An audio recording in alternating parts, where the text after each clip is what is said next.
1:03 p.m. 1:03 p.m. Supposed to start at 1 o'clock.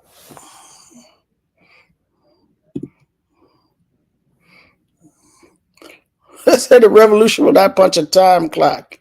Okay. Oh, wow. And hello to you too, Rad. How you doing? Drew says, come join the United. Okay, I'm coming. I'll be there. The revolution running late. Yeah, well, hey. The revolution, well, maybe it do need to punch a time clock. I don't even know.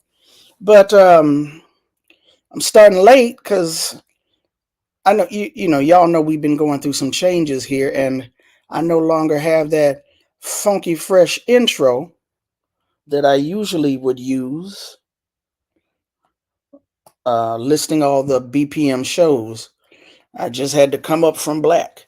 I was trying to find something funky fresh and couldn't find it. So yeah, that's partly why I'm late. But at any rate, my name is Thandisizwe Chimurenga, and this is Rootwork here on the Black Power Media Network. The Black Power Media Network. I'm ambitious, aren't I? Black Power Media Platform.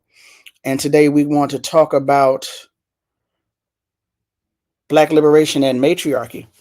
And I put a question mark in there in the title. Is that the way to liberation? Is it not the way to liberation? The first of what I hope to be many discussions. Greetings, Leah. Peace to you also. So, let me see here. Like I said, I don't have anything funky fresh for y'all. So y'all just got to bear with me. Bear with me. Bear with me. Where? I hope y'all are doing well. Now, for whatever reason, as per usual, we're going through changes as a whole with Black Power Media. Hopefully, this new change I'll be able to get it together. But at any rate, so today, again, talking about Black liberation and matriarchy. Please make sure that you have liked, subscribed, shared, subscribe on the Patreon because at the moment YouTube is tripping on us. Subscribe to the Patreon, paid subscription to the Patreon. Subscribe on YouTube, and you will get notifications when all of the various shows that you are interested in are going to go live. And please make sure that you share the links after the shows. I think you should share the link now as we're getting ready to start. Share the link and also like the link. Because you might forget, you might get all caught up and forget later on. But at any rate, a couple of weeks ago, it may have even been a month ago, I'm not sure, I spoke with a sister who, Dania Davey, used to be with the Federation of Southern Cooperatives Land Assistance Fund.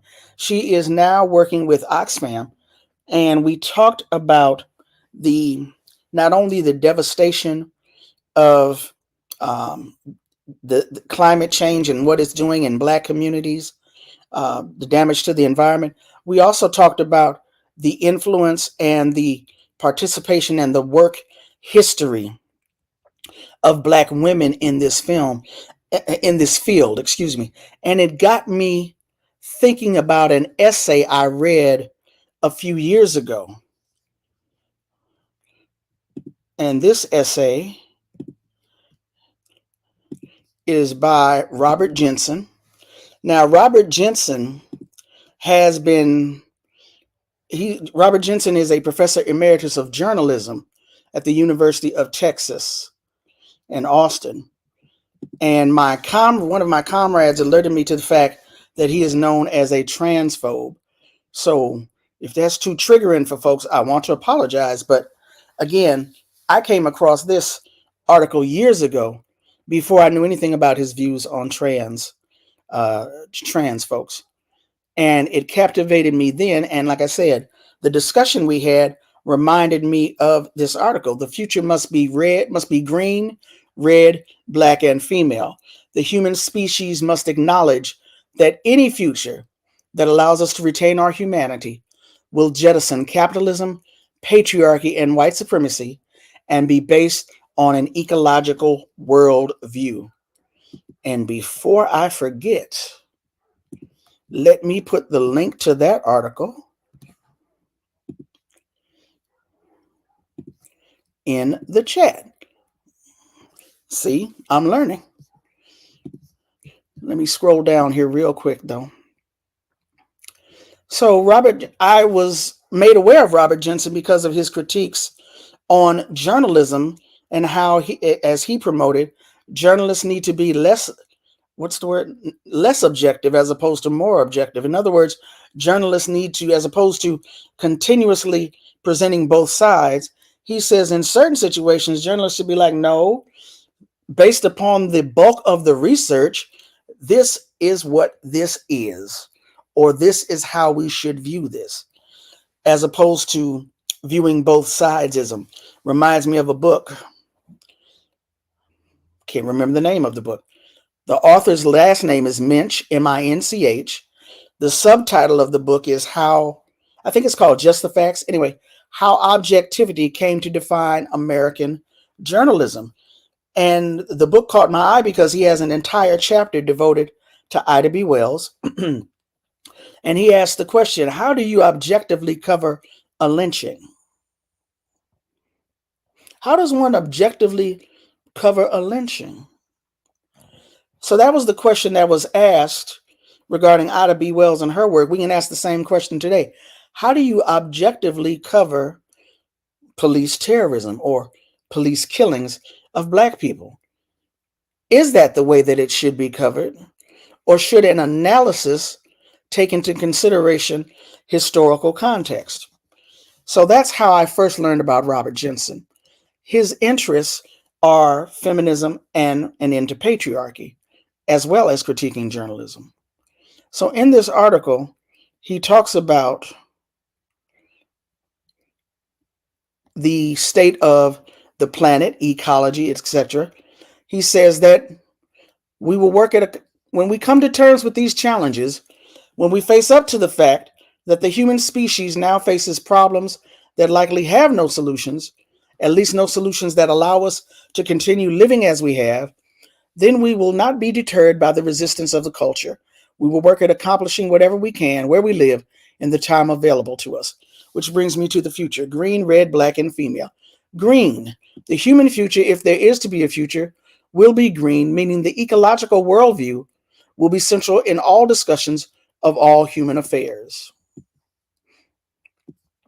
Red, the human future, if there is to be a future, will be red. By that I mean we must be explicitly anti-capitalist. Black, the human future, if there is to be a future, will be black. By that I mean we have to reject the pathology of white supremacy that has for 5 centuries shaped the world in which we live and continues to shape us. And female, the human future, if there is to be a future, will be female. By that I mean we have to reject the pathology of patriarchy that has for several thousand years shaped the world in which we live and continues to shape us. Now, it's very interesting that he uses that term, the pathology of patriarchy, because my brother, Sanyika Shakur, formerly known as Monster Cody, in his last book,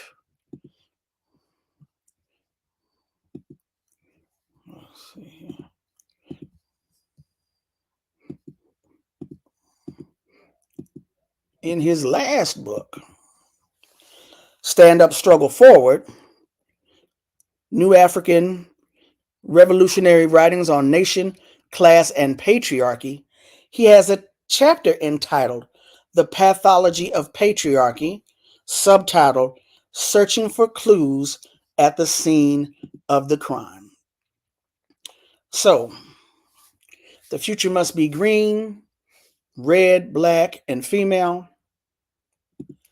And not long after I had that discussion with Dania Davy, this article popped up on my Instagram of all places. The next phase of feminism is matriarchy. This was in March. And I thought, automatically reminded me of Robert Jensen. Okay, let's see what she's talking about. Feminism in 2024 is fractured between the TikTok trad wives, the repealing of reproductive rights in the US, and the juxtaposition of Oscar's outrage with Palestinian women getting C-sections without anesthesia. It seems the feminist cause has lost focus. For the past century, feminist movements have made incredible strides in securing women the right to vote, attend university, and assume leadership positions. In many places, women have the same rights as men on paper, but we are still far away from liberation. Fuck the patriarchy, yeah. Let's see. Now, before I get into what this author's thoughts are on matriarchy and patriarchy, I want to introduce our guest for today. I am pleased, I am honored, I'm happy, excited to, even though it's virtually, finally hook up with my sister, Cassandra Faye Floyd. She is the founder of the Release.heart.center.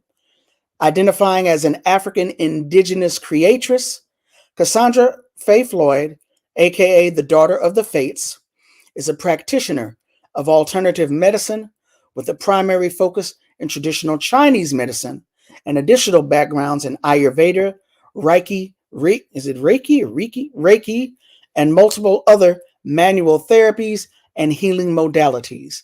She is also an ordained reverend, founder of the Temple of Evolutionary Emergence, and founder of the Temple of Evolutionary Emergence.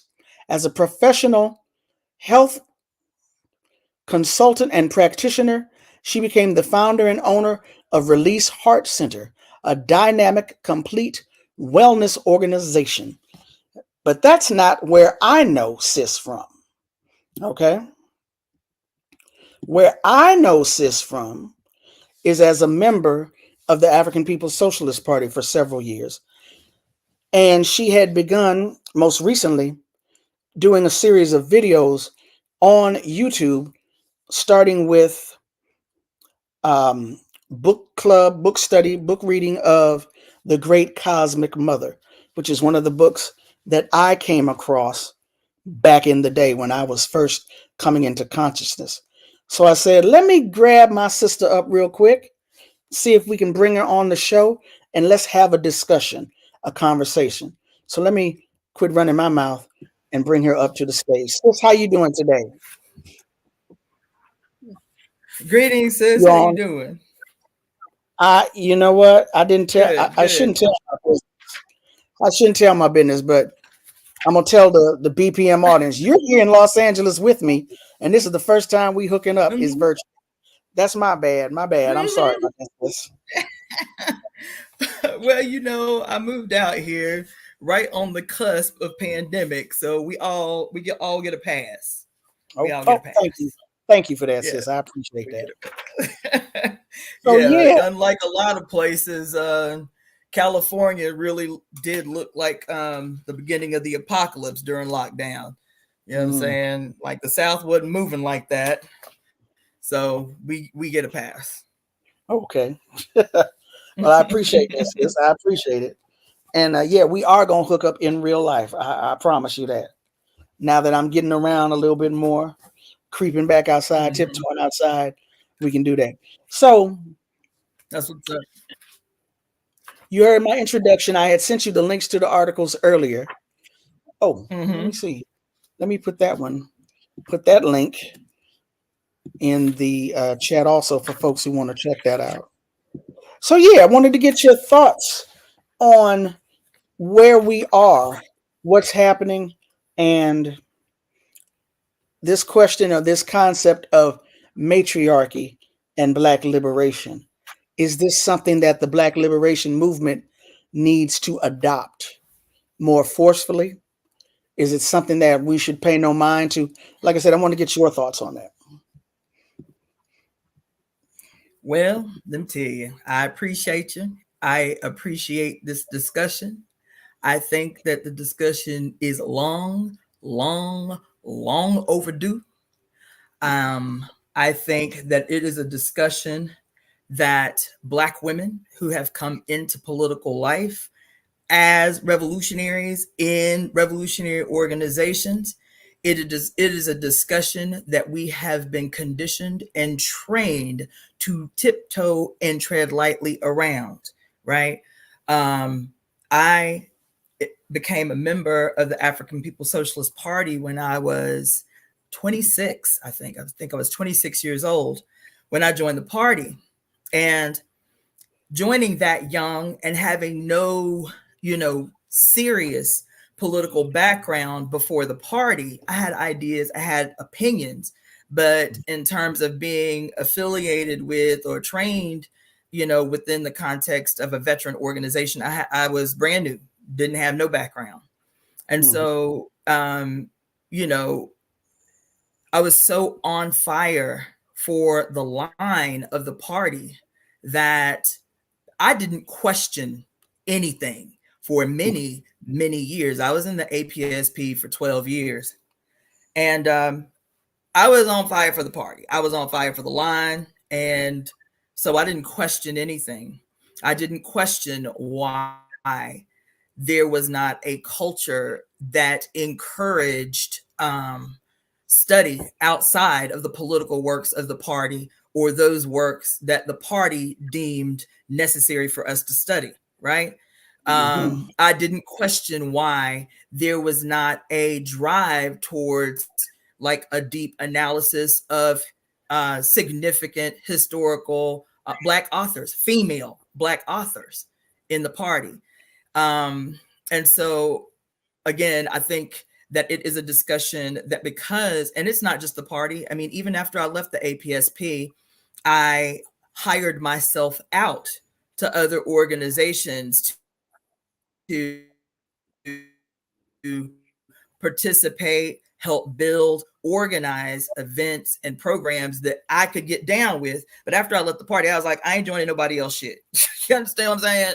I ain't doing it. I'm not being no dues paying member of nobody else. I had an attitude when I left the party. I ain't paying dues to no organization. If you got something that you are participating in that I unite with, that I can get down with, then I will hire myself out to you to help with this particular piece of work. But in terms of making that kind of a commitment to another organization, I was not in a place, not ready to do that. Because when I left the party, like a lot of people leave political organizations, you leave demoralized, you leave thinking like, damn, you know what I'm saying? I done invested all these years of my life into this thing. And, where did I end up? Like, what do I have to show for that? You know what I'm saying? And I'll be honest, let me just say this. I think it's important to say this because even within the context of my own show, my own YouTube channel, I reference the party all the time. I reference the chairman, Omali Yeshitela, all the time because while I am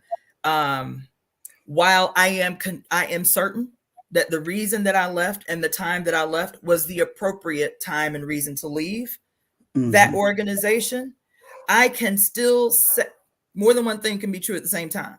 Right. I recognize that my ability as an organizer, the skills that I have as an organizer came through being a member of a veteran organization.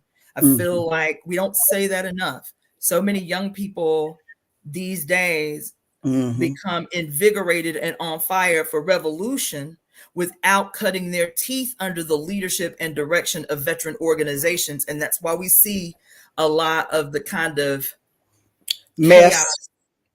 Chaos and ill-informed ideas fronting as revolutionary movement. I feel like that's one of the things that keeps young people spinning in circles and exhausted emotionally is because they have not cut their teeth under the direction of veteran organizations. That has to happen. Absolutely. And so I know that the reason I was consistently sought out as an organizer was because of this reputation I had built for myself all along the Eastern Seaboard as an organizer, was because of my relationship to the African Peoples Socialist Party. So I can recognize that. I consider the chairman O'Malley my political father. I do. To this day, it is still necessary that even within the context of the African Peoples Socialist Party, there were very real, serious struggles about the party's position in the real world. The party has a great line about women in revolution, in the revolution. You know what I'm saying? I think it's point number 14 that says, we recognize the special oppression of African women, and we want to do everything to resolve this relationship that African women have, not only to the state, but to the contradictions within our own community that, appears as horizontal violence. And we believe that African women are the equal makers and shapers of human history, right? That's powerful shit. But women in that organization, under the guise of being in positions of leadership, end up doing the same thing what African women always do in these organizations, is being worked. What did Malcolm say? That women are the backbone of the movement and men are the jawbone? That shit exists in the party. You understand what I'm saying? What did Garvey say? If you want something done well and right, get an African woman to do it. How about train African men to do the same thing? How about that? Well, and so it still exists everywhere. We being women, we seeing ourselves as the guardians of our people's future, into these organizations, so on fire to be plugged into something that we are certain is going to change the world, to be exploited politically, and it happens a lot, to be exhausted politically, and it happens a lot, to under the guise of, I could go on, but I'm seeing extraordinary women, brilliant human beings, literally chased out the goddamn movement. Because this issue right here, we never want to address. We always, and the party, the line was, when Black women talk about issues that are peculiar to Black women, then somehow we being feminist. And that's a shame. That's a shame on us, right? That's a mark on us. And the line is that once we defeat white power, you feel me? Once we overturn the state, you feel me? Then all these contradictions that we have amongst ourselves will just magically wither away. We ain't got to deal with that right now. You feel me? We can wait till we win the revolution, and then all of this shit that happens among and between Black men and Black women will magically disappear. You feel me? Table your shit till later. And well, my position. One more thing. What's her name? Mary McLeod Bethune. Right? The founder of Bethune-Cookman College, right? What did she say? One of the most famous quotes that she made, this is 115 years ago, because the issue was the same then. The tabling of African women's peculiar issues to put forward all the time, the group under the leadership of African men. She said that when and where I enter as a Black woman, the whole group enters. When and where I enter, the whole group said that. Say that again? That was Anna Julia Cooper who said that. Oh, was it? Okay, my bad. It's all good. It's all good. My bad. I thought for sure it was her. Okay, anyway. It's all good, though. There was an understanding even then. I know what I was going to say. Lord, the short-term memory loss. I was going to say that it has always been my position that women's issues are the Black nation's issues. If we're the majority of the nation, women outnumber men. We are the majority of the nation. We are the caretakers of the people, the family, the elders, the children. if it's a woman's issue, it's the nation's issue. That's my position. That's what I promote. And I see y'all, I see y'all over there chatting it up in the chat. I'm gonna get to y'all. But I wanted to say, full transparency. I was a member of the New African Peoples Organization for approximately 8 years. And when you talk about the fact that you have contradictions within an organization, but two things can be true at the same time, I will always be thankful and grateful for the fact that a sister in the cadre of the New African Peoples Organization, Safia Omari, who is now, I believe, an assistant to Chokwe and Charlemagnoment in Jackson, Mississippi, brought to our attention for discussion Pearl Cleage's Mad at Miles. And the New African Peoples Organization was my first nationalist, first national, internationalist organization, organizational experience. So prior to that, I had what most people have. You know, you pick things up, osmosis, the ether, discussions, or what have you. So when I read Mad at Miles, I was like, wait a minute, this sister sounds like a feminist. Okay, but now she sounds like a black nationalist. How does that, them two go to, huh? You know, of course, I find out, of course, there's no contradiction. But at the same time, I did not know her history. Pearl Cleage is the daughter of the Reverend Albert Cleage, founder of the Shrine of the Black Madonna in Detroit, Michigan, who on many occasions brought Malcolm X to Detroit to speak and was very close to Malcolm X. So that's why she had that nationalist consciousness, but she also had the feminist consciousness. And I will be forever grateful for being introduced to that discussion, that conversation in the New African Peoples Organization. But I feel you, sis, absolutely, which is why I wanted to bring you onto the show, because you have that background and experience in an African nationalist, socialist, Pan-Africanist organization, but you're also doing all of this other work in terms of your healing. And then you started discussing the book, The Great Cosmic Mother, by Monica. I'm not sure how she pronounces her name, but it's SJOO. Let me put It's that. Monica Zhu. Is Monica you? Zhu. I thought. And that was Barbara one of the Moore. first books. Hold on, by Monica. What's the other author? Barbara Moore. Barbara Moore. So when I was coming into womanist slash feminist consciousness, I was already clear I was a nationalist, but my womanist feminist consciousness became peaked.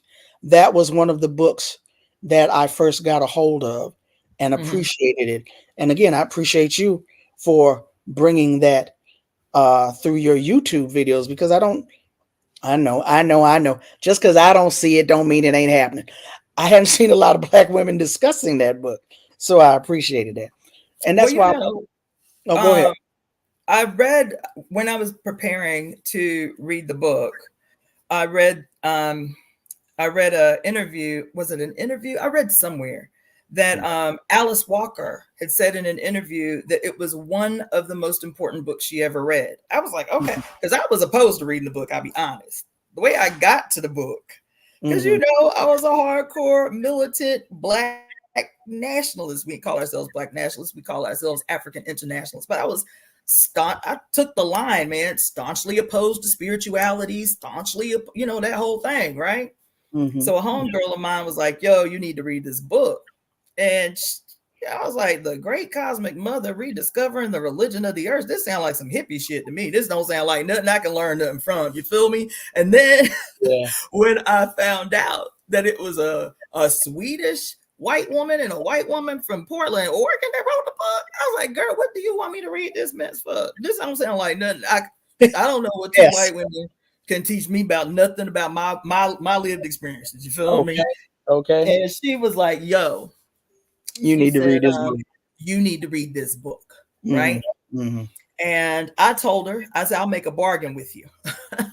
If this book don't hook me in the first chapter, I'm closing the book and I'm not reopening it." Right? The first page in, I was like, "All right, then we up in here." You feel me? And it was important because when I left the party, I had been in the party for 12 years, and I met my ex-husband in the party. Mm-hmm. We left the party around the same time. He quit the party maybe about 8 months or so after I left the party, after I submitted my resignation. Mm-hmm. And he was the one who introduced me to Ifa, right? I didn't know anything about African spiritual traditions. I know nothing about African spirituality at Mm-hmm. all. Zero. As a matter of fact, when we were quote courting, the brother was telling me that when he was in prison, they would feed their ancestors. I was like, excuse me, what? Feed your ancestors? This is a member of the African Peoples Socialist Party. Like, brother, what? What you said? Feed the ancestors? Trying to get up out of there. Try to make a way to get out of jail.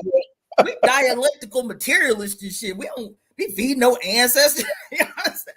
Like those first few months that we were recording, it was interesting. You feel me?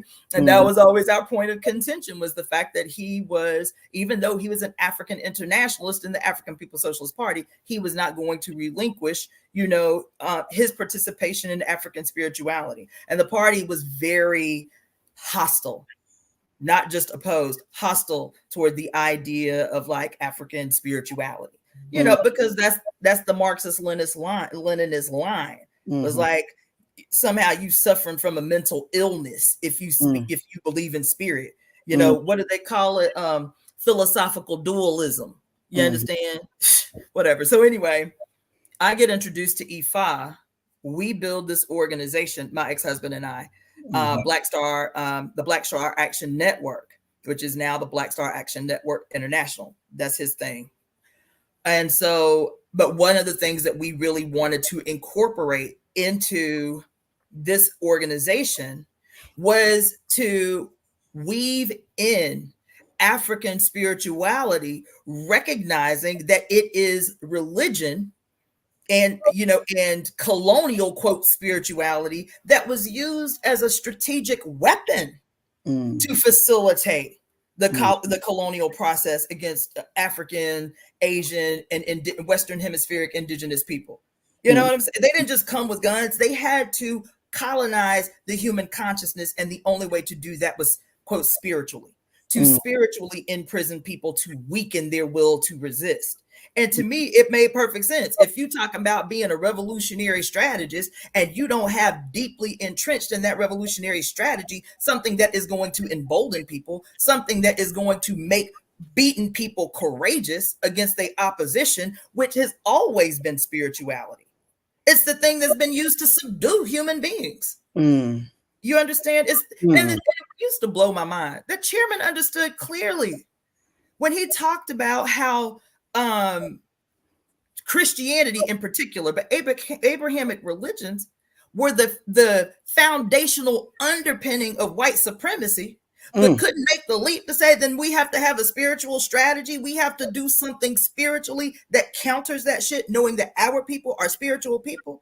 Our people are people who have always set the terms for what spirituality looks like for everybody else. And they couldn't make that leap. Couldn't talk about the victory of the Haitian Revolution without could not talk about in the victory of the Haitian Revolution, not only Dessalines and Toussaint, but Dirty Boukman and Cecile Fatima. Yeah. Couldn't do that. Couldn't acknowledge that it was being able to be divorced from a philosophy that terrorizes you against death because you only live once. Then you're going to go to judgment, and you either going to bust the doors of hell wide open or you're going to go to heaven. And if you Black, the only way you can go to heaven, nigga, is to obey your master. It's to be a good servant. You feel me? Well. But then your ancestors teach you, no, you live forever. So whatever you do in the interest of you and yours, whenever you go and fight oppression, if you lose your life in service to yourself and your people, then guess what? Life is going to be bountiful and fruitful for you, and you'll have a great afterlife. It was like, oh, that's what it is, as they're doing ceremony to Ogun and Shango and the like. You feel me? Yeah. So when I came into Ifa, it was so immediately familiar. I never had any access to African tradition. It was instantly familiar. The scientist in me in medical school could say, oh, yes, it's familiar because you carry in your DNA, not in some ambiguous over the fuck there somewhere, in your DNA. You carry at least 14 generations of genetic memory that comes through as something. I love this period where everyone now is beginning to see clearly the ability to marry, close the gap, if you will, between spirituality and science. The gap that was created between these two was again created by somebody who benefited from creating that chasm between science and spirit. African people were always scientific people, even as we were spiritual people. African people always studied astronomy and astrology, recognizing the symbiotic relationship between the two. This is what being, we accept the dogma. Oh, I'm left-handed. I mean, I'm left brain. I'm a left brain thinker. Oh, I'm a right brain thinker. Hey, well, what about closing the chasm between those so that you can become a whole human? How about that? I'm sorry. No, don't apologize, sis. Don't apologize. But what you just said, though, it reminded me, shameless plug. I got a book out of some of my radio interviews over the years. It's called Some of Us Are Brave, Volume 1 and 2. And I was looking for this one piece of audio. I couldn't find it. Broke my heart. I'm still hoping I can find it and put it in Volume 3. Several years ago, Kathleen Cleaver spoke here in Los Angeles. It was an exhibit of photographs of the Panther Party, and she was basically narrating, giving the context behind the photographs. But in the Q&A, people asked her about, what are your thoughts on lessons learned, or what do you think the Panthers should have done differently? And she talked about spirituality. She said there was a sister in the party, I think her name was Ann. She said Ann went to church, and she would go to church and play, I guess, the organ. She didn't want the Panthers to know that she went to church, and she didn't want the church to know she was helping the Panthers with the breakfast program.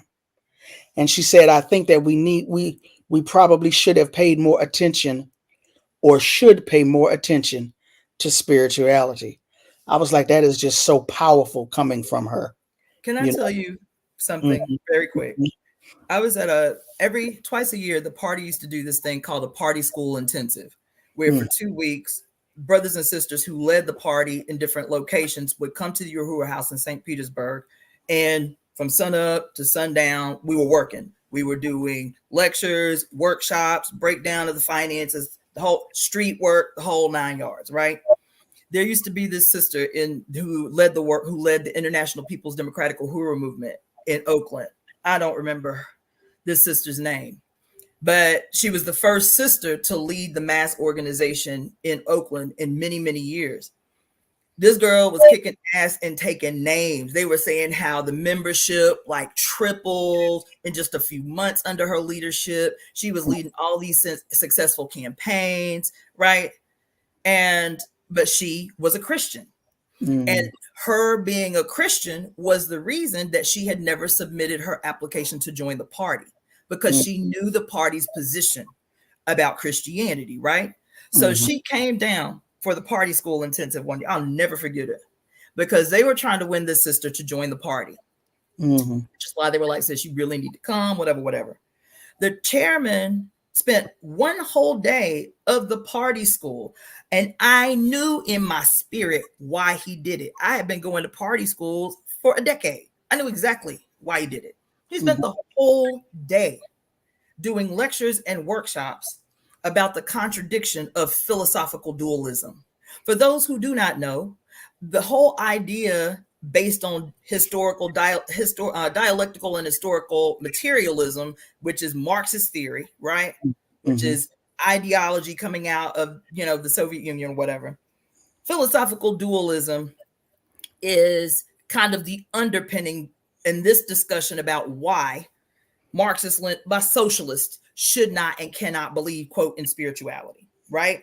Cannot entertain spirituality, because to be a scientific revolutionary and to believe in that which you cannot detect with your five senses is problematic. It's like having two different philosophies that oppose each other in your head at the same time. Do you understand? Now, to be a dialectical historical materialist, meaning being able to move, change, organize, shift ideas, create new, because we recognize that evolution is one of those things that's constantly impacting how we understand the world around us. So don't you think it's a contradiction, to me anyway, to identify all of these historical references that we can point to who were spiritualists and who were still functional, successful revolutionaries? And so that the whole day, he talked about how it was a contradiction to be a philosophical dualist, to believe in Jesus and believe in the revolution at the same time, to believe in God or the ancestors and to believe in revolutionary science at the same time, totally negating the work of Marcus Garvey, who we have not duplicated his type of work since, and he was a Christian. You feel me? And that girl quit the organization upon returning to Oakland. She quit the organization. So how did you win? How did African people benefit by this girl who was doing some of the most successful work in the party, in the history of the party in Oakland, and you done chased her out because you opposed to her believing in the Lord or whatever? To me, that was problematic. Not that I believe in Jesus. I'm diametrically opposed to Christianity, right? But how do you, just like what you were saying, Kathleen Cleaver was saying, how do you meet the people where they are? Meet them where they are. Manipulate, if you will, navigate, organize around where they are, and in the process, raise their consciousness. Not be trying to, I don't know, to me, that was a problem. And what she said is right on. Like, how do we bridge this gap again between spirituality and science, which is still the question.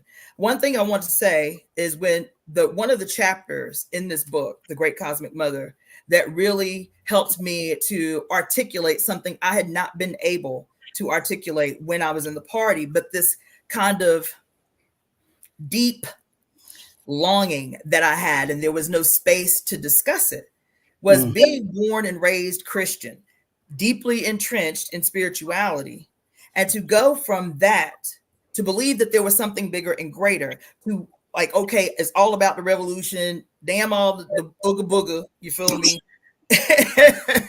and go on, but to have a life and to live a life and to not be able to acknowledge or even have a place to discuss what you are experiencing emotionally, what you are experiencing spiritually, because there's no space for it. And so when I read this book, the second chapter, which is called Marx and the Matriarchy, crystal clear, word for word, the whole chapter. We're talking about The Great Cosmic Mother. The Great Cosmic Mother, the second chapter is Marx and the Matriarchy. It really helped to clarify some of those things that as a young revolutionary, I was not able to articulate in a way that it would have allowed me to defend a position why spirituality was necessary in the revolutionary process. Right. And the point, even within the context of this book, is that, you know, at the end of the day, socialist ideology, at least in the origins of it, was still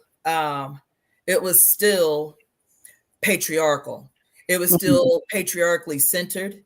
And it even in the discussions around, quote, women in the revolutionary process, because Mao said something about the importance of women in the revolution. You know, Lenin did a whole speech and wrote a whole book on why women in the revolution was so important.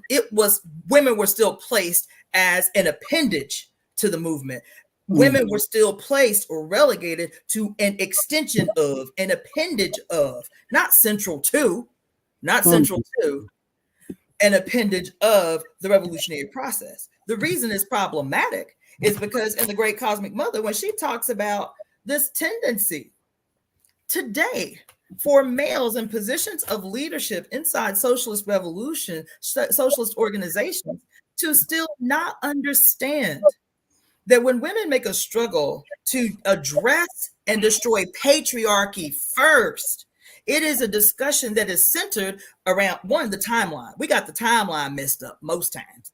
Most times in revolutionary organizations, especially Black ones, we are taught that patriarchy is a symptom of white supremacy.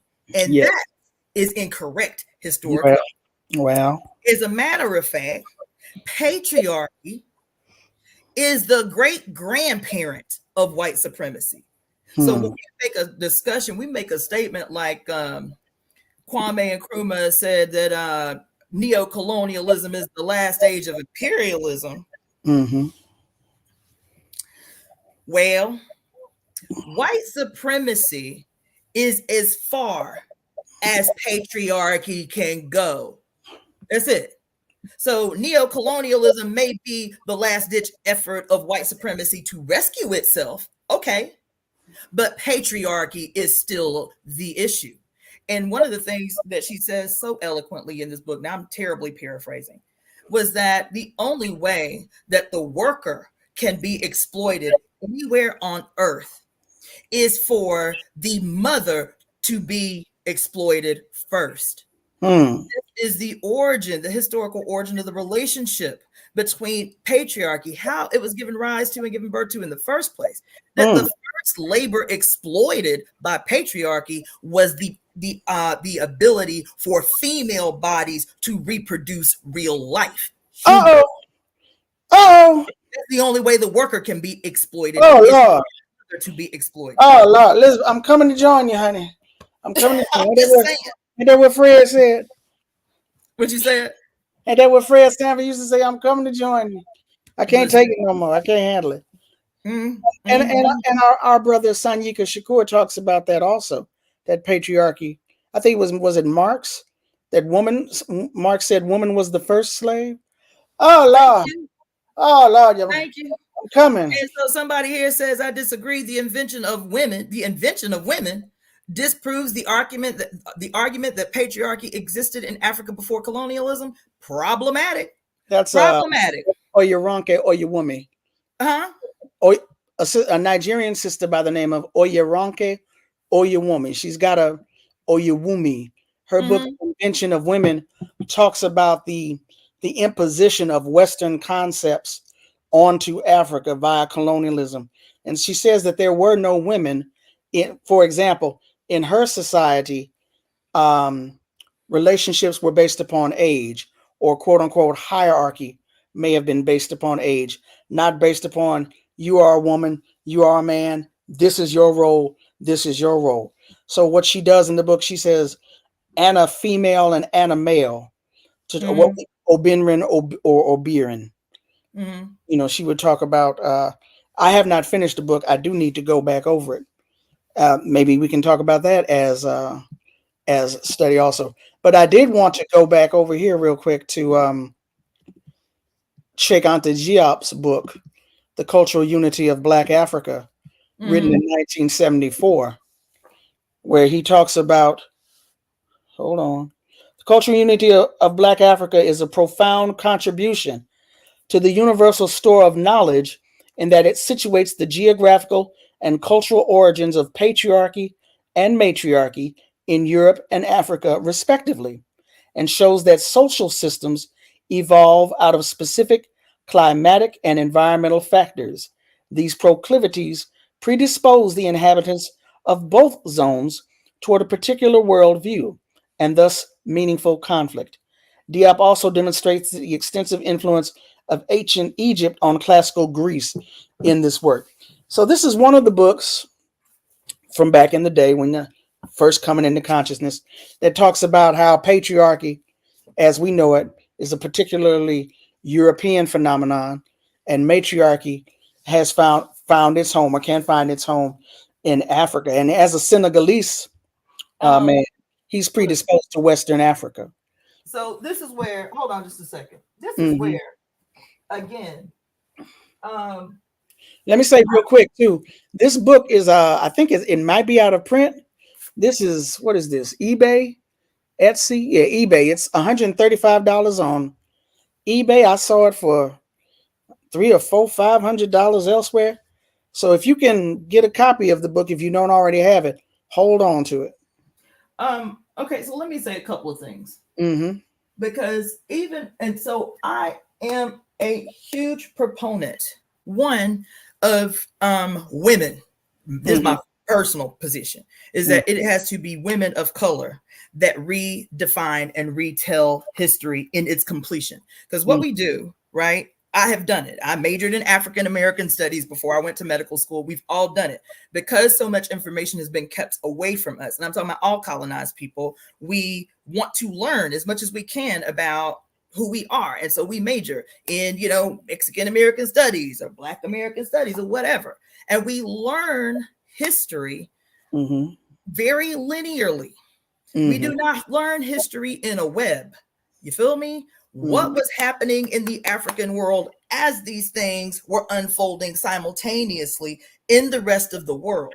And so we get these linear ideas. I've studied Cheikh Anta Diop, right? I've studied a lot of the Black historians. Several of them are my personal mentors. I have studied under Dr. Leonard Jeffries and under Professor Jane Smalls, right? And so I feel like after 12 years in the party and 20 years of doing political work, I can speak with some confidence about history. One of the things that this book does, not the only one. The Great Cosmic Mother? Yeah, The Great Cosmic Mother. It's not the only one, but one of the things that this book does is it helps to demystify a lot of missing gaps when we tell the story of African history and the origin of patriarchy, right? Because she demonstrates anthropologically how this slow rise, which was based in our intimate relationship with the environment. Patriarchy didn't just pop up under a goddamn turnip leaf somewhere. It was the changing in the means of production that gave rise to this slow rise to patriarchy that was happening all over the planet at the same time. Well, hold on. Let me stop you. Let me cut you off real quick. Isn't that part of the problem when we attempt to study our history, our traditions, is that books, quote unquote, or the knowledge production has come from anthropologists who are looking in from the outside?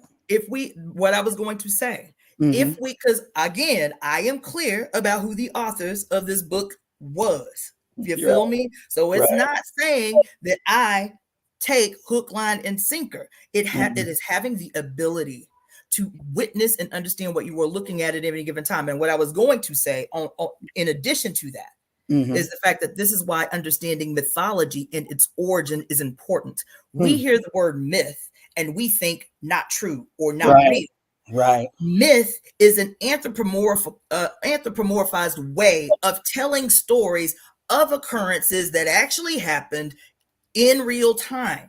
So when we I don't want to get that deep, but it's important to understand the mythology. When we see the bull symbolism, right? The symbolism of the importance in every continent of the bull, whether that bull is a buffalo in the Western Hemisphere, right? Whether that bull is the cow in Africa, whether that bull, you understand what I'm saying? The bull symbolism, why is it so pervasive throughout the entire world? Why was it deified in so many cultures? I'm talking about ancient, I'm talking about 15,000-year-old cultures across all the continents. And then what did it mean for the bull? Because we're talking about in the period of history where people went from being hunter-gatherers to being able to become agrarian. And with this ending of the hunting gathering period, the spiritual ideologies, the myths changed as particularly male's relationship to the means of production changed. That's how males began to acquire wealth for the first time, was because they became the owners of the reproduction of cattle, right? And so there is a whole history, and why, again, bridging this gap between science and spirit is important. Understanding mythology will give us some insight about what happened, because the other thing is we can talk about anthropology and its origins and what's wrong with it. But the other thing that's wrong is even the things that we call history, right? have Mm-hmm. left out half the human population, which is women. What were women doing when men was inventing everything apparently and creating everything apparently? What was women doing, right? And so that's why these books are important. The other two books that I will mention is this book I just read on my YouTube channel, The Great Black Mom. What is it? The Great Black Mama of Creation. This is good, but even better, and I can't find Familiar it. with that one? Huh? I'm not familiar with that one. It's by a sister named Suzar. That one's really good, but even better, and it's not the only one I have, it's the only one I've read through, is called the Black Sibyls, the Sibyls and the Theft of African Prophecy by the Roman Catholic Church. Now, who is that by? That is by Mama Zogbe. I thought that was her, Mama Zogbe, priestess of water, who was in Augusta, Georgia. She made her transition, if not last year, the year before. It's about 3 years ago. Oh, that long ago. Okay, my bad. I'm behind. But the reason her work was so important to me. So, okay, so the reason that book, the Sibyls and the Theft of African Prophecy, was so important is because, again, this woman spent her whole life, her whole adult life, going from place to place, to Turkey and to Rome and all over northern and eastern and western Africa, to study these big chunks of missing history, right? And so I get it. But one of the things that she, and, even in my ELA, taught me was that, and we do it subtly, we talk about the African influence or the African origin of all modern religions. Don't we do that? Mm-hmm. Don't we do that? Even in political circles, right? Yes, we do that. We say, okay, everybody learned what they learned by us. Every single modern religion has their origin in Africa. And what do we say? That the Greeks and the Romans stole the story of Jesus, crucifixion, virgin birth, all that shit, right, from Egypt, right? That's what we say, right? Yes, ma'am. So we claim all that. We claim all that, right? We say that, and we can say that, but we can say, oh, all of a sudden, the white people learn misogyny and patriarchy on their own. That shit just emerged from nowhere. That there were not already emerging patriarchal contradictions unfolding in Africa before they ever met a European. They met the first excuse me? Before they met the first white person. Listen, one of the things that Mama Zogbe talks about was why is it that of all the African historians that exist, why are none of those African historians talking about the matriarchal period, the pre-dynastic period of ancient Egypt? When is the last time you heard any of these Black historians do a deep analysis of the pre-dynastic period of ancient Egypt? Now, what she says, I couldn't tell you. I couldn't tell you. Because the pre-dynastic period of ancient Egypt was matriarchal. But the dynastic period is a representation of the transition in Africa, the transition from the matriarchal age to the beginnings of the patriarchal age, which was defined by the son taking leadership from the mother. That's what it was defined by, right?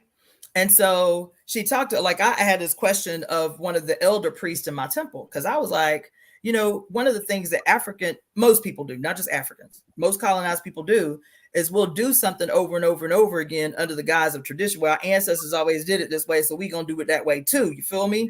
And the problem with that is a lot of what presents itself, quote, as tradition in Africa, and I'm just talking about us, as tradition, right, are traditions imposed on our people post-colonial domination, whether it was Arab influence or whether it was European influence, A lot of what Black people still hold on to as cultural traditions have their origins in the colonial process, right? Mm-hmm. For example, I assumed that female genital mutilation, for example, was some shit because, by that time, Europeans were putting chastity belts on their women. You feel me? There was female genital mutilation in Europe and in Arab countries. So I'm like, surely FGM is something that was imposed on African people via 2,000 years of Arab slavery and the imposition of Europeans into Africa. And not only the elder priest in my tradition, but also in the book,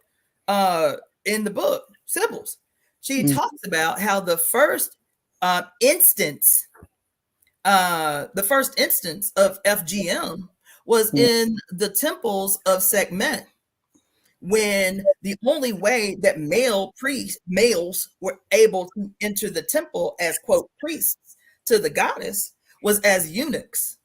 And at that time, people would travel from all over the known world to sit at the feet of these priestesses who were known to cure diseases and all of this stuff. Now, I'm going to be this is a trigger warning. The way these women were able, quote, to get prayers answered or to cure diseases or what have you, was you would sit after making your offering, you would sit in front of these priestesses, and the priestesses would lay on their back and open their legs and masturbate while chanting incantations. You understand? Because the female clitoris was seen as the source of female power. Right? No, that's why they got to cut it off. So got to get it out of here. Got to get it up out of here. First instance ever written about where where a clitorindectomy happened was actually in Egypt. It was not in Europe. It was not in the Arab nations. It was in Egypt.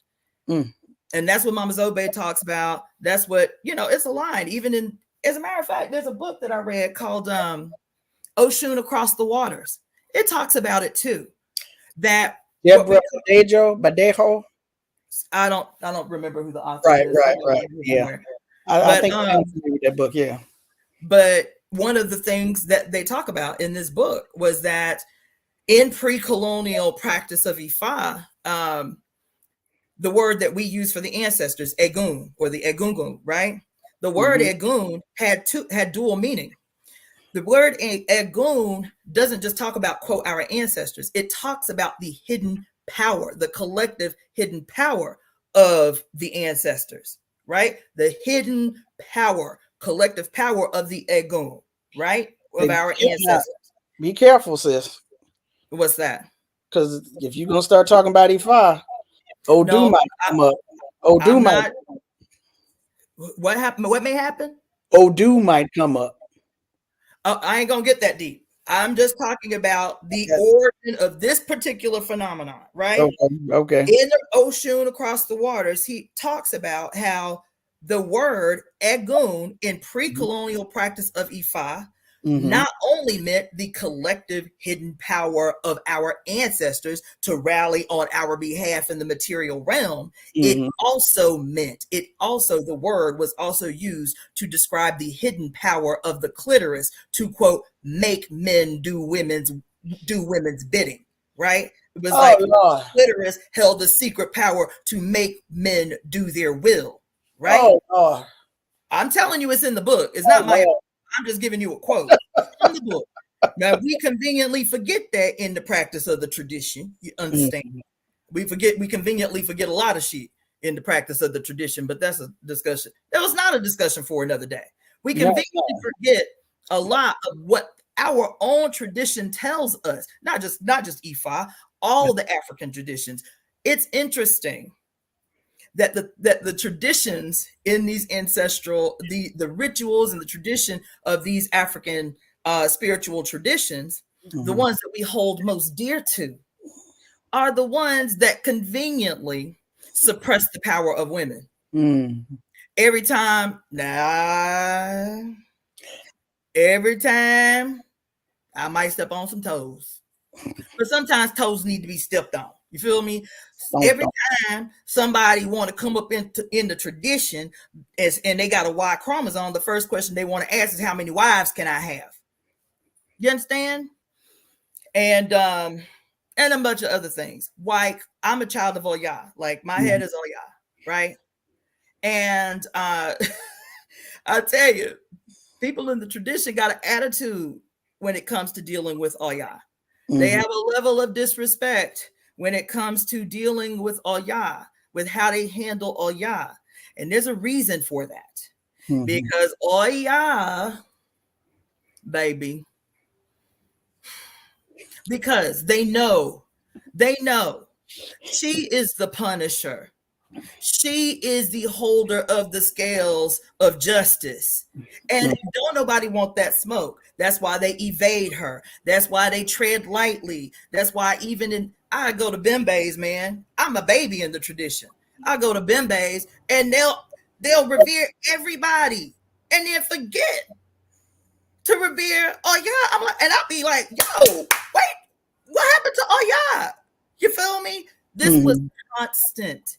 And I couldn't understand it at the time until I started getting into deeply. Now, I went from hardcore, scientific, materialist to now I'm both feet first in the African tradition. Hell, I lived for 8 months in Oyotunji African village.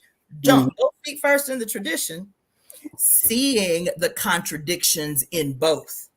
Seeing, being in political spaces, how African spirituality would solve so many of the issues unresolved inside revolutionary spaces, then both feet first into the tradition and seeing how revolutionary organization could fill so many of the gaps, the gaping wounds inside spiritual tradition. This is, again, what I'm talking about.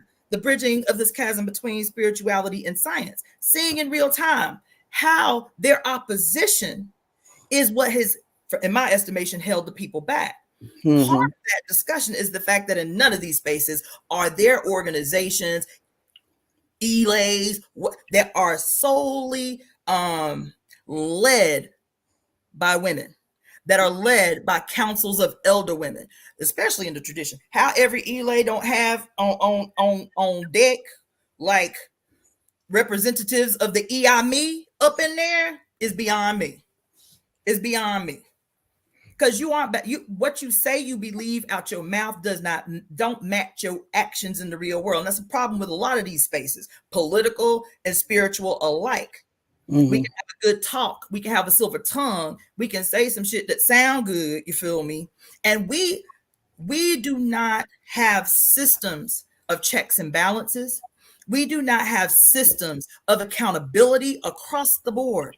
I've had so much happen to me in spiritual life where there was nowhere I could go. I had so much done to me in political spaces. There was nowhere to go. No council of elders that was respected across the board that could say, okay, this is our judgment in this aggression levied against this African woman who is a revolutionary in this space. How dare you offend some woman who didn't give her goddamn life to the movement, to the preservation of our people's future? There ain't that space.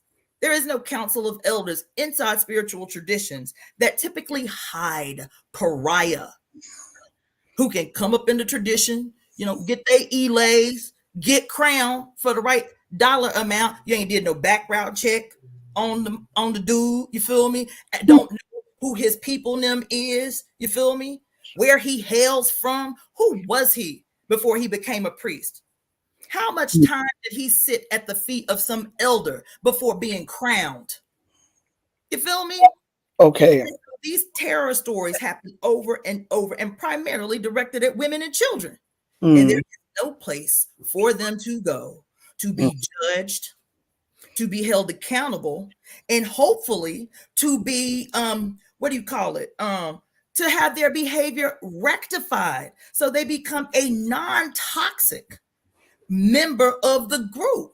That don't exist. And without it, we will forever be victimized, chasing our tails behind an opposition that ain't nowhere near smart as we are, ain't nowhere near prolific as we are, don't know half what we know, but they run in circles around us and we can't figure out why.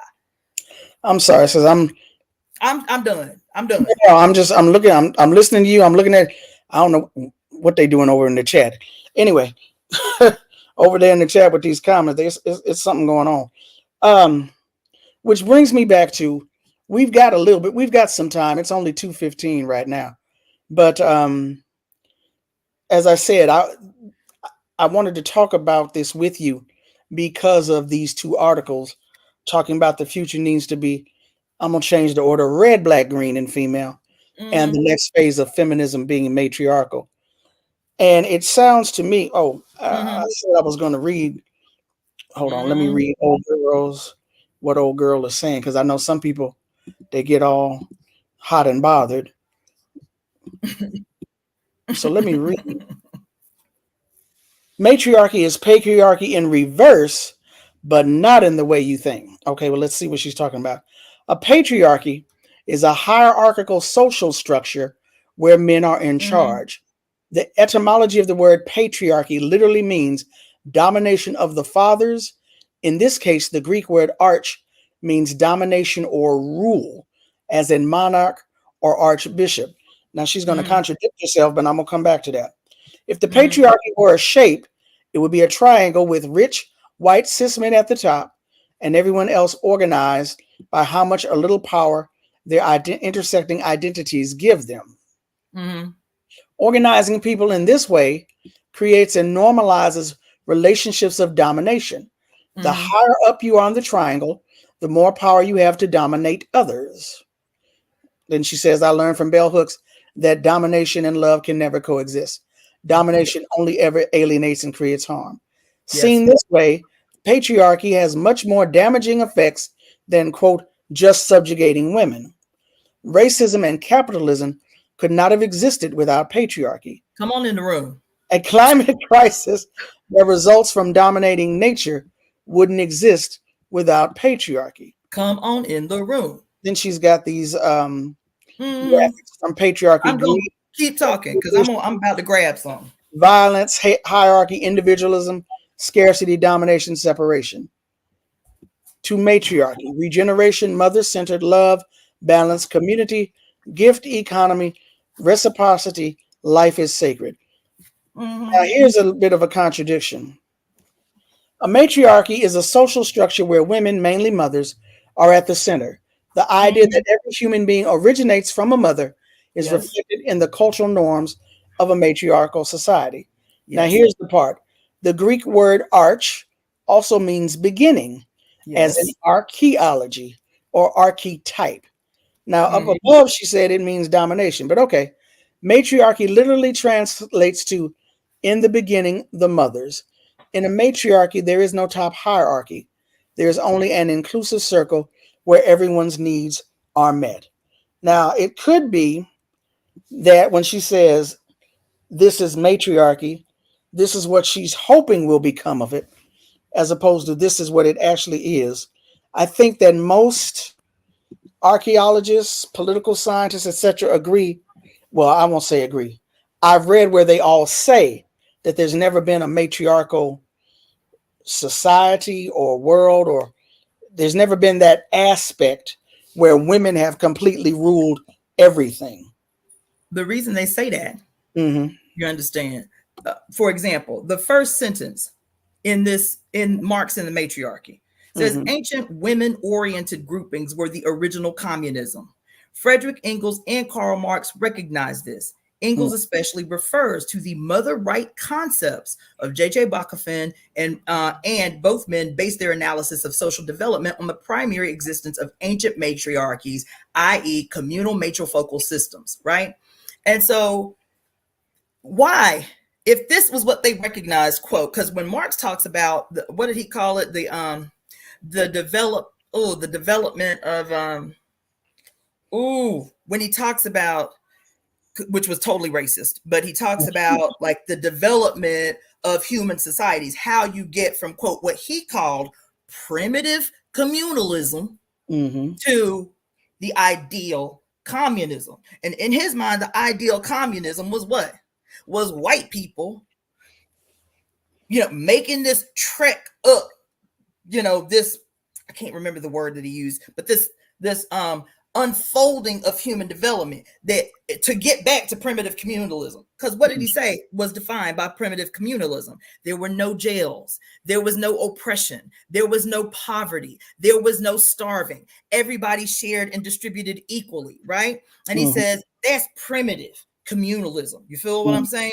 And then once white people, go through these stages, right? We got to go through that. We got to go through the feudalism and the slavery, you feel me? Then there's got to be the socialist overthrow of the state, you feel me? And then after we oppress the bourgeoisie for a certain period of time, you feel me? And then we have the unfolding, the magical unfolding of communism, which essentially in their mind was what primitive communalism was. But the problem was primitive accumulalism had only been identified where? Among people of color, all the hell over. And the other thing was, that's why it was racist. Because when it's us living peacefully and harmoniously for all these thousands of years, is primitive communalism, you feel me? But the other thing that had always been missing, even in Black power circles, recognizing that this shit was racist, that his ideas were racist, right? His scientific ideas were racist. The other thing that even they left out, Black nationalists, Mexican nationalists, the like, is the fact that so-called primitive communalism was matrifocal.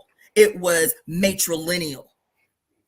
What does that mean? It's not just about the society centered around the women. It meant that women had complete and total agency. That's why they'll make little nods at it. That's why we call everybody brother and sister, you feel me? Because you might not know who the father is, but you always know who the mama is. Why is that? Because she had agency. She had complete and total control over her existence, and that was always going to benefit the group.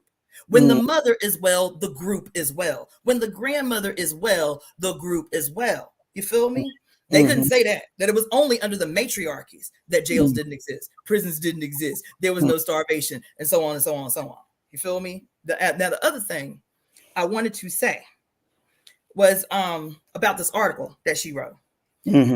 So I teach a workshop. So I told you, acupuncture is my modality of healing, right? Traditional Chinese medicine.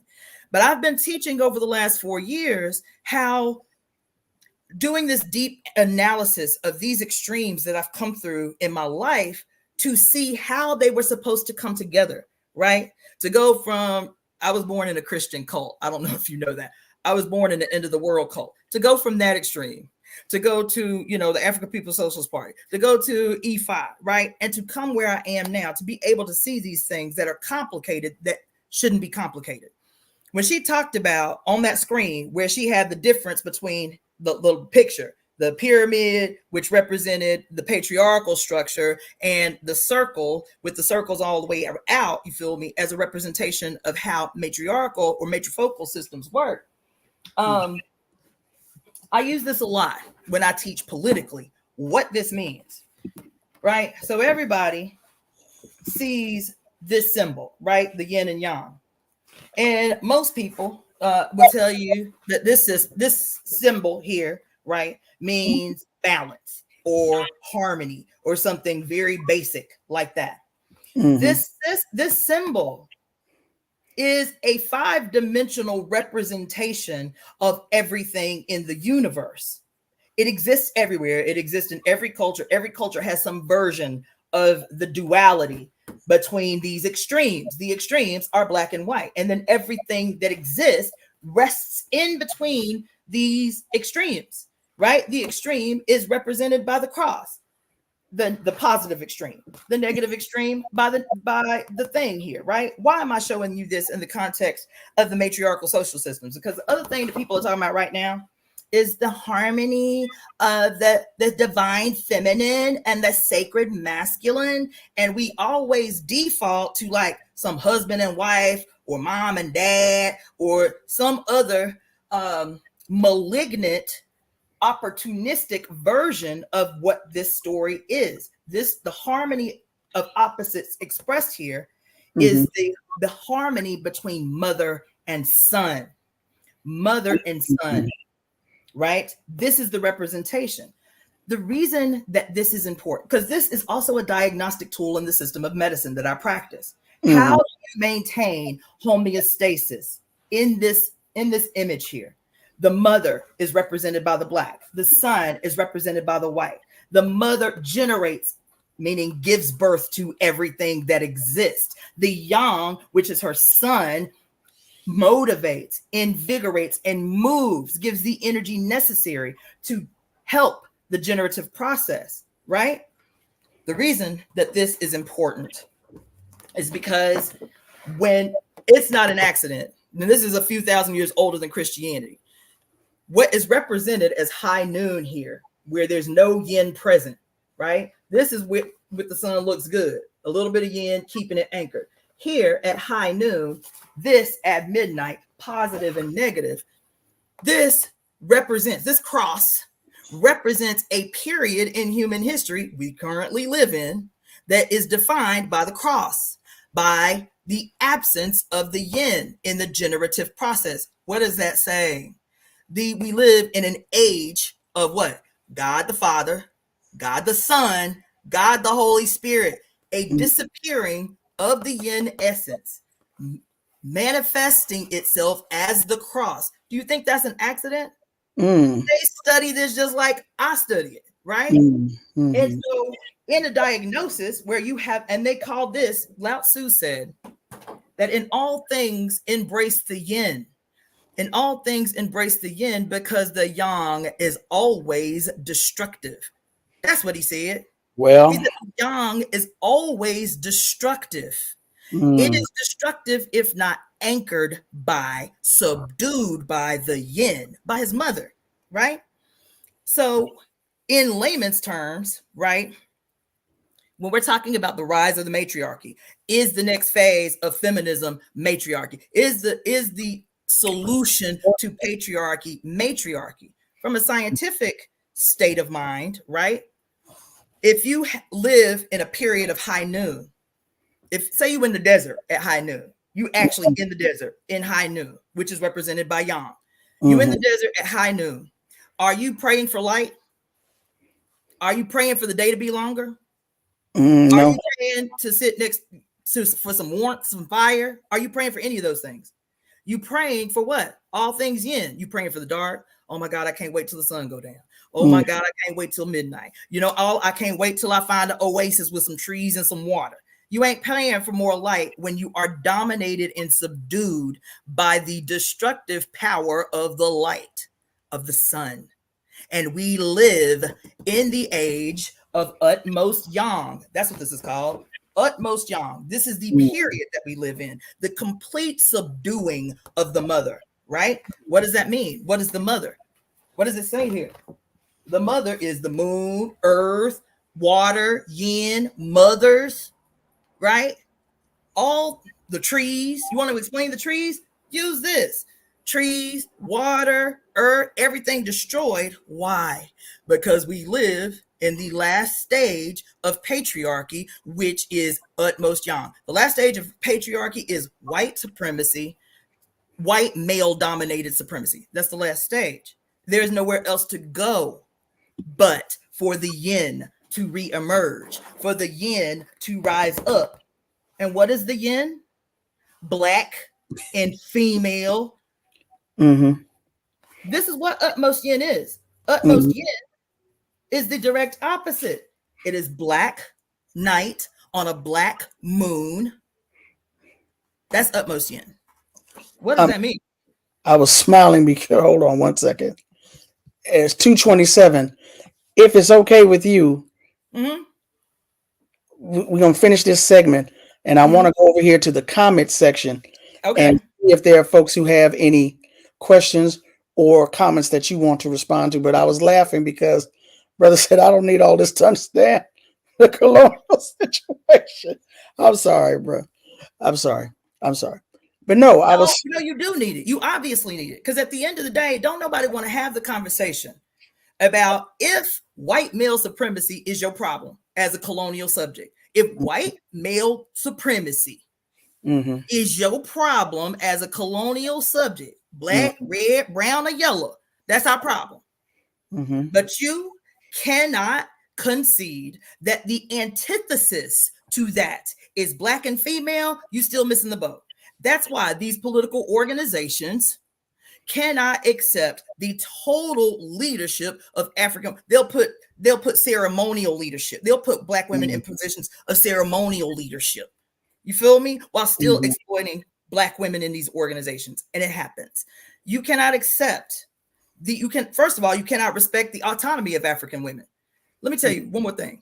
Inside these organizations, all of them, not just black folks, because I've seen it in Mexica, militant organizations out here. I've seen it in Native American militant organizations out here. It's all the same. They holler all the time about national sovereignty. We need land back. We need our land in Africa. We need national sovereignty. We need national sovereignty. Yeah, you need national sovereignty. You command sovereignty for the group while denying individual sovereignty to women and children up inside your organizations. How that work? How that work? How that work? Ouch. A homegirl of mine used to say to me all the time, all the brothers could get together tomorrow, stage a revolution, take the shit. Will it change the conditions of African women and children? Will it change? That ain't no trick question. Will I know it change the condition? I'm not going to be the only one to answer that. I'll let the chat do it. No, I'm just playing. Say, not only was it not a trick question, it's not a rhetorical question. It was a rhetorical question. I know. You understand what I'm saying? Well, I feel you. And the only thing that can counter, in my mind, the only thing that can counter not only white supremacy as an institution, but also the white supremacy that exists in our consciousness as black, brown, red, and yellow people. If we make the revolution tomorrow and we have not done anything to purge the white guy living in our head, dominating our behavior in the world, especially among us. I had an elder, the woman who taught me personally, up inside the African Peoples Socialist Party. Anybody that was trained by her was the one. They was the revolutionary. We wanted to get trained by her more than we wanted to get trained personally by the chairman. Gaida Cambone was a giant among men in this organization. She was 67 years old when I met her and could run circles around every 20-year-old in that joint. You feel me? And she told me something I will never forget. She said, baby, if you don't learn nothing else, learn this. That as long as this institution remains intact, the greatest battle any revolutionary must wage every single day of their life is to kill the cracker in their own mind. Kill it in yourself. Just because you read some books don't mean that motherfucker done gone away. Well, that if you are not waging a contest against white supremacy that is deeply entrenched in your spirit and in your consciousness and in your blood cells and in your DNA, you are missing the boat. How does that manifest itself? Even these people who swear there was no patriarchy in Africa before white people. Okay, fine. Let me say I concede. Even then, are you a patriarch now? Are you a patriarch now?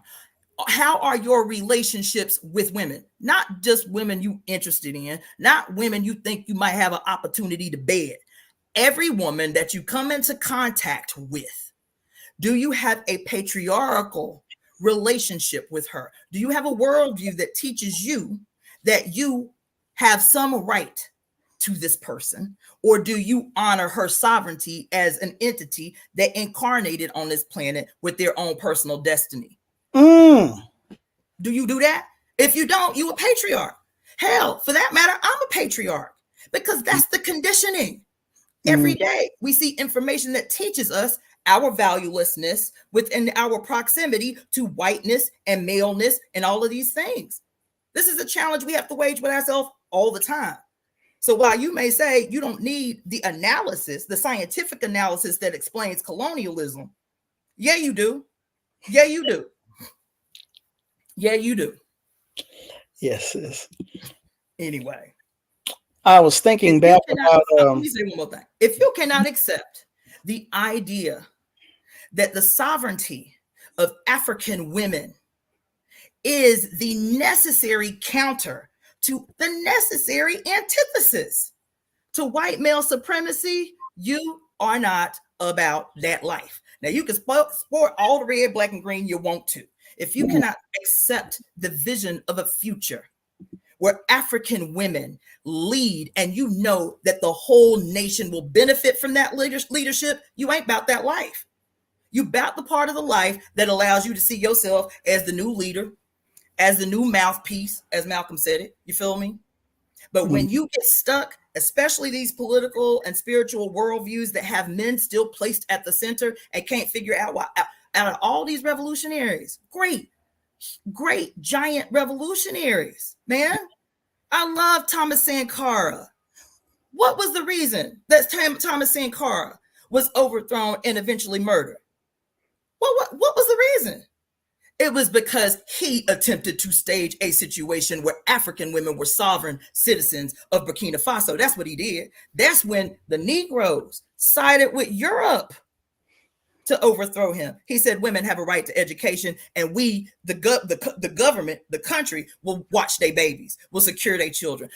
He was the first person before it was progressive, before it was trendy among the white world, to challenge, to ban, the first leader ever, to ban female genital mutilation in the country, to ban child marriages in the country. He was in his 20s when he did that. That is what a revolutionary is. You challenge the traditions that oppress humans. You challenge the, quote, cultural traditions that oppress women. That's what he did. That's what he did. And that's why he had to go. And if you ain't doing that, you ain't really about that life. You use the tradition, you use the culture to continue the oppression of people who look just like you, just like your mama. And then talk about how you with it, sporting the RBG wristband and shit. Anyway. Don Hammond said, I never said I don't need a scientific analysis of colonialism. I would honestly say that the evaluation being presented is divorced from science. Okay, you got it. You got it. You got it. You got it. What's your background? What's your background? What's your history? Oh, who did you study under? Who are your elders? We got one more. That's Cap, sister. That's not why they turned on him. Come on, talking about Sankara. What? Oh, that's Cap? That's Cap. Yo, there was a number of reasons they turned on Sankara, but everything that they turned on him about primarily centered around women and Burkina Faso's ability to do for itself. Because the reason Europe got mad and the Negroes sided with him, the chiefs sided against him with Europe, was because he shut down the borders. He was like, if it ain't black made, it ain't coming up in here. What did he do? He banned Africans in Burkina Faso from wearing European made clothes. We ain't importing no jeans. We ain't importing no t-shirts. None of that. Not only that, they gonna pay us top dollar for our production of cotton. Everything we need, we can make right here in Burkina Faso. That's what he did. Took all the rich Negroes, Rolls Royces away, gave them Pintos and shit. Yeah, no. Y'all don't want to jock his style, Thomas Sankara, because he was not one that talked shit. Right out the gate with the seizure of power, he said, this is how we gonna set the whole continent off, baby. First of all, we gonna liberate our women. We ain't gonna be up in here talking about we gonna lead a socialist revolution and our women are still second-class citizens in the society. We ain't doing that. So say what you want, you understand? I know my history. And I'm 50 years old. I can probably say I am not above correction, but I can probably say I know more than you. And I mean, how you gonna challenge me on science? I got 4 degrees in science. Okay. 4 degrees in science. Okay. Not just degrees alone, because I understand the function of colonial education, but baby, I went to medical school as a revolutionary. I didn't go in with a colonial mentality. I went in as a revolutionary with engaged in a process to create a politically centered revolutionary medical apparatus for my organization. So I'm sorry. That's why I don't debate with men. Unless you can prove you know more than me, there ain't no need for me to debate you. Oh, you said the words. I don't debate with men. I want y'all to be clear. I do not hate men at all. As a matter of fact, I love men to a fault, probably to my detriment, probably. But I still, like most women, hold out hope for you. I hold out hope that you too can come to the right conclusion and see that your oppression is tied, centrally tied, to the oppression of Black women. Your oppression could not be what it is without first your mama having been oppressed, without her being forced to, whether politically, whether culturally, to give birth to a child under social circumstances that did not allow her to raise that child in a thriving, non-hostile environment where you, born to your Black mama, entered into a world as a sovereign being where even as an infant, your sovereignty is honored and protected. You weren't born in that world. And that world that is absent individual sovereignty is what we all suffer from. So when we talk about changing the world, when we talk about the necessity of Black-centered organizations, stop talking out both sides of your mouth to honor the Black woman. Ifa spiritual tradition saying that the mothers are the center of the tradition, but nothing in how the tradition is handled in real time is indicative of this reverence that you give lip service to the mothers. You stop doing that. That you have to either believe that it's so and move accordingly. That don't mean ceremonially. That means in your intimate relationships with every woman that you come into contact with.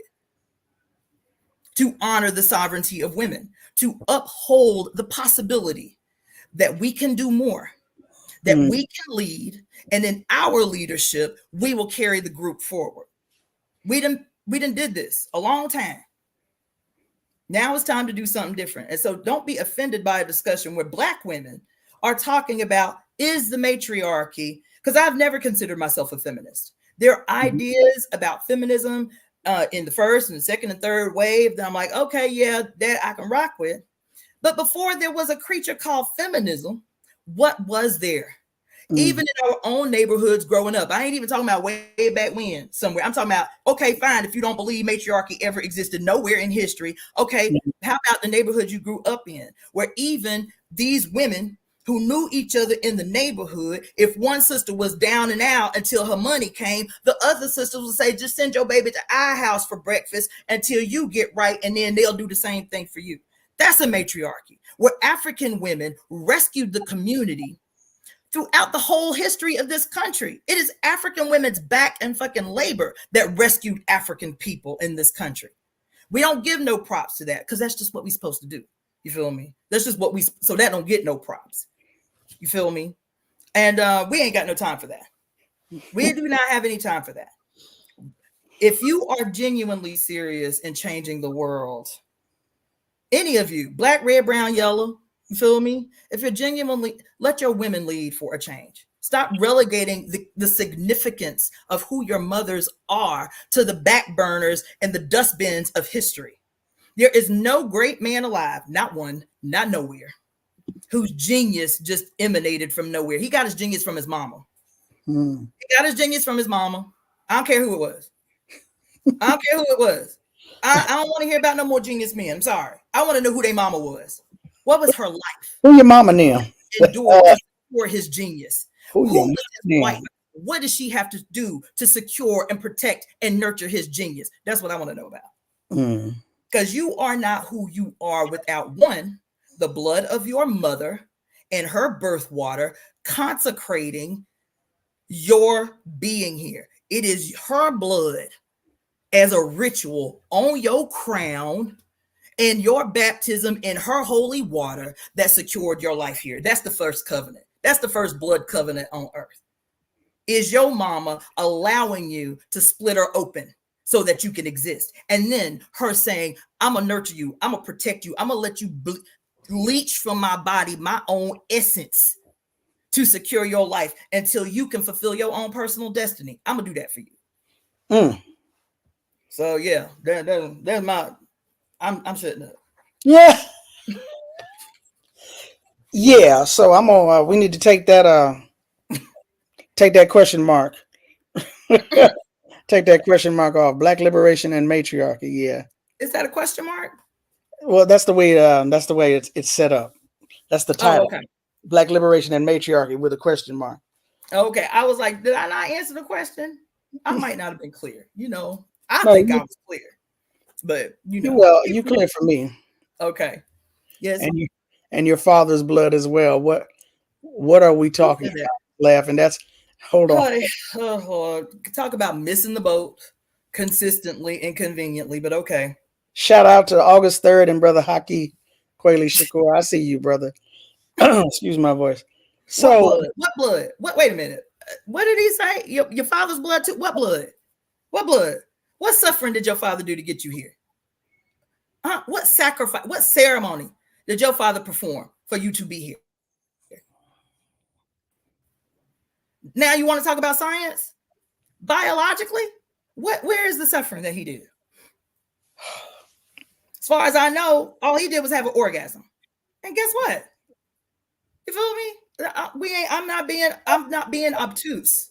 I'm being very specific. It is the mother. That's why. So that is why when I say this is a scientific analysis, this is not esotericism.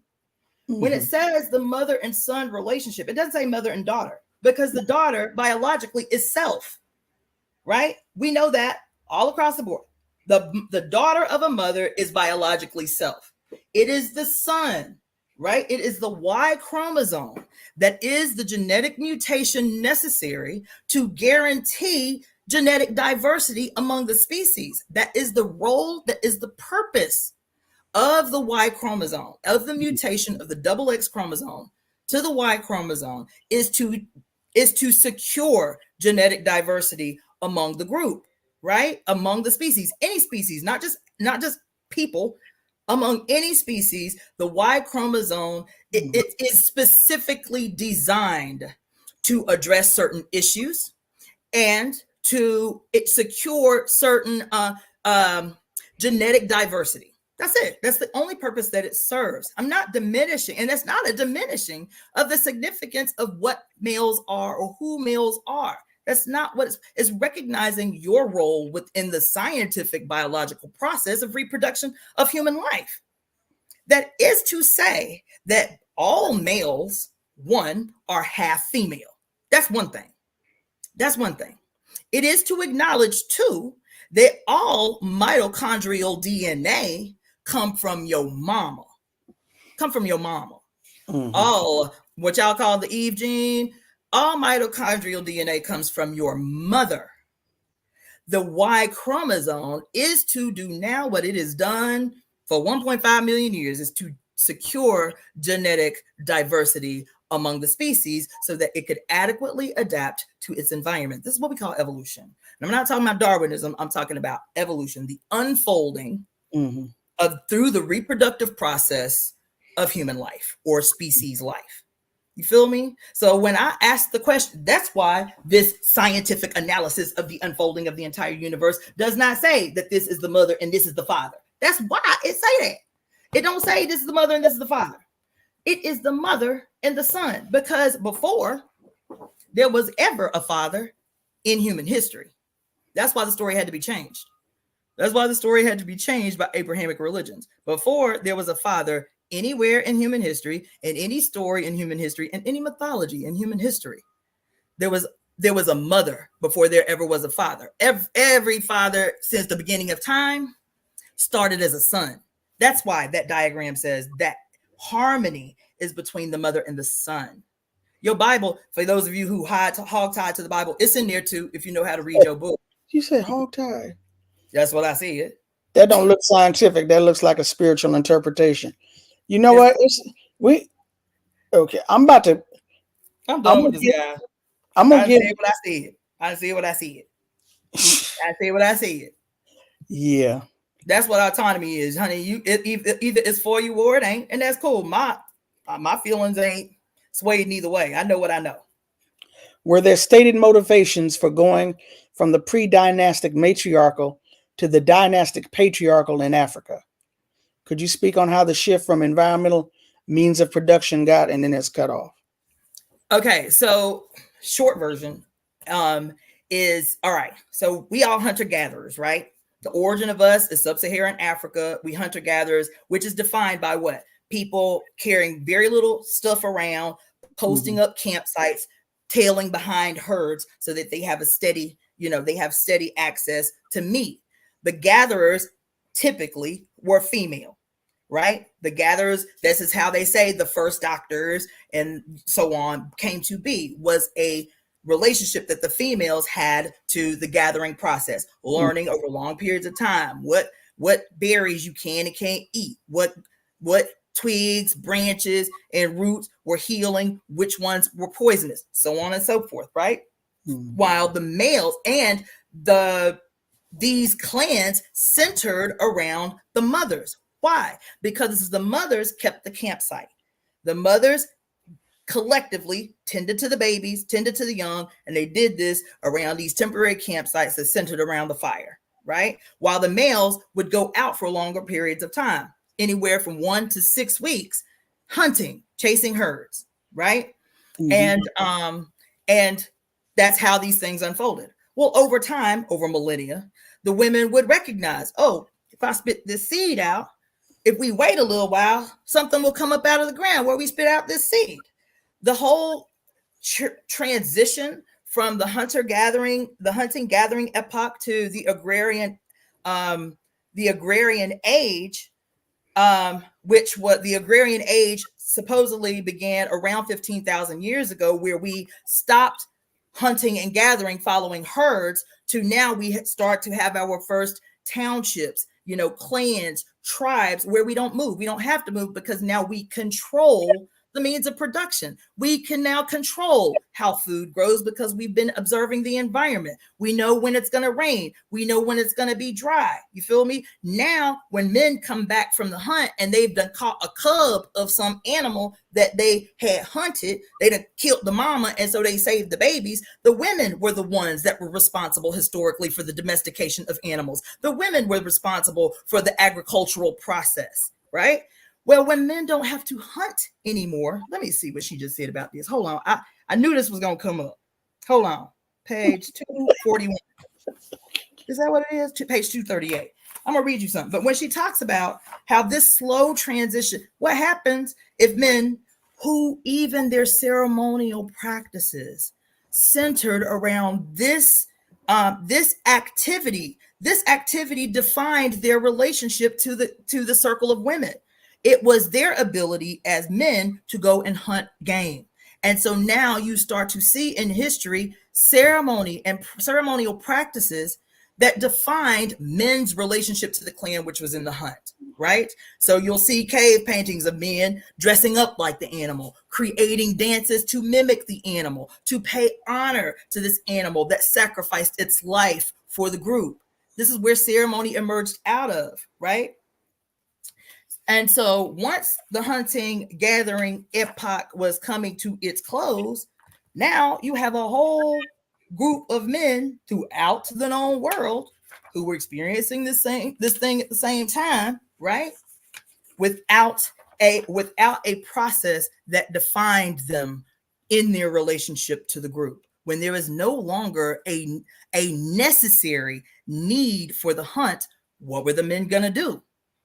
They started to take over practices already established in the clan. If women were the ones that began the process of planting and sowing, right? Planting, sowing, and reaping. If women were the ones that established the domestication of animals, what we call husbandry now, it became husbandry when men were given ownership of the reproduction of those animals now that they no longer have to hunt. Cattle being the first of those animals, right? And so hold on 280, if I have just a second, I ain't gonna read the whole thing. But let's see. Sanyika Shakur also talks about the domestication of animals. Stand up, struggle forward. So stand up, struggle forward. Stand up, struggle forward. Sanyika Shakur. What did he call it? I don't forget. It was the pathology of patriarchy. Searching for clues. I need to read this book. That's the section in Stand Up, Struggle Forward. Okay, let me write that down. Or yeah, can you put it in the? Well, you have to go back. I'll put it up again. Okay. So the thing is when I start talking about this, it's so difficult for us to believe that this transition in the means of production among human beings around 15,000 years ago could be the seed or the beginning of patriarchy. But we right now, even as so-called socialists, and I'm not a socialist, but even so-called socialists talk about the primary issue at hand confronting all human beings is what? Is to ensure a revolutionary process that changes the hands of the means of production from what? Private ownership of capital and the social creation of capital, that triangle that you showed earlier, to the social creation of capital and the social ownership of capital, right? So why, if the means of production is the primary issue of the socialist and why revolution is necessary, socialist revolution is necessary, why is it impossible for you to internalize that the beginning of this whole process that we are engaged in was the rise of patriarchy, and what it needed was to demystify the woman and to now become the private owner of females and their ability to reproduce life that was then commodified. Human beings are commodities and have been since the advent of patriarchy. That's what we are. So anyway, here she say, hunting. Hunting was no longer necessary, and men could no longer find purpose and spiritual identity through the hunt. Spiritual identity through the hunt. Men's work around the settled village was at first unskilled labor, helping the women. They cleared away bush, prepared the ground for cultivation by women. This is still so in many places in Africa, where farming remains traditionally women's work. It is so among some Native Americans, Indonesians, and many others. Men felled trees and prepared timber for construction. Only later did they begin to take over the work of construction design itself, as they also slowly began to take over the care and breeding of livestock. With the buildup, listen to this, with the buildup, what are we experiencing right now today, right? With the buildup of stored grain, excess of resources, the excess of resources. Now I'm talking about today. With the buildup of stored grain, which with ever increasing Neolithic abundance in the settled village sites, appeared a new male profession, the grain guardian. The grain guardian. Organized marauding began in the later Neolithic, and as stored wealth increased, the marauding increased. Stored wealth again. What's his name called? Marx called it the primitive accumulation of capital. Okay. Hold on, man. You were gonna read the whole thing. I'm not. There's a punchline. Stock breeding also led to the This is the coup d'etat. Stock breeding also led to the discovery of paternity, of the male's role in breeding, and the importance of genetic selection. Originally, as Thompson points out, the domestication of animals was a religious act, an emotional act in which the animals were first domesticated because of their spiritual connection to the universal religions of goddess religions, right? And so before that, when they were talking about the stock breeding becoming the thing, every culture, including Africa, every culture, including South America and Mesoamerica and the Western Hemisphere, right? Native American cultures all say that the created deity across the world was female, and that the male came later. I've been on reservations in this country that don't have any relationship to each other, and they all still have a goddess figure who's extraterrestrial. She comes from outer space, you feel me? And she creates humans. And then she allows herself to go to sleep and allows herself to be impregnated by the SUN. And this is where the first male came from. It's all these kind of stories where there is Maolisa in West Africa, who was a she who divinely impregnated herself to give birth to the first male.